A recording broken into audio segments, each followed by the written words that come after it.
China থেকে আমদানি করা বিজি লাগেজ ভ্যান গতকালকে ট্রায়াল রান হয়েছে, হওয়ার পরে পার্বতীপুর এসে ওয়াশপিটে দাঁড়িয়ে আছে, এখানে আছে এবং পাশেও আছে, ওইদিকেও আছে। 17/34 লোড, দুটি ভাগ করে রাখা হয়েছে। এখানে আছে 5টা এবং বাকি 12টা ভিতরে আছে। আর পাশে আছে ঢাকা অভিমুখী আন্তনগর পঞ্চগড় এক্সপ্রেস। আমরা যখন ভিডিও শ্যুট করছি তখন সময় হচ্ছে 3টা 23 মিনিট। অল্প কিছু সময়ের মধ্যে ট্রেনটি ছেড়ে যাবে। তো এই যে হচ্ছে বিজি লাগেজ ভ্যান, ওদিকেও আছে। তো এগুলোতে গতবার আমরা যেটা দেখেছিলাম সেটি হচ্ছে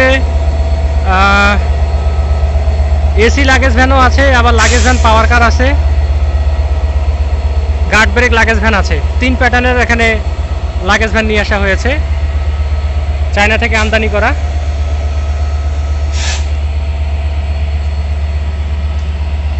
তো আমরা ওই দিকের ভিডিও দেখাবো, ওই দিকের লাগেজ ভ্যানগুলো দেখাবো, একটু অপেক্ষা করেন।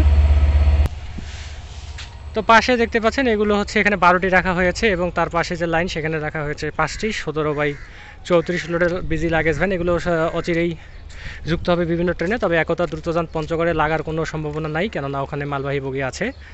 এগুলো চিলাহাটি নীলসাগর ছাড়া পার্বতীপুরের লাগাতে পারে হয়তো রূপসাতে সীমান্ততে, হ্যাঁ রূপসা সীমান্ততে লাগবে। আর অন্যান্য যে চায়না এবং ইনকার রেকগুলো আছে সেগুলোতে লাগবে এই চায়না লাগেজ ভ্যান। তো এই ছিল চায়না লাগেজ ভ্যান। ধন্যবাদ।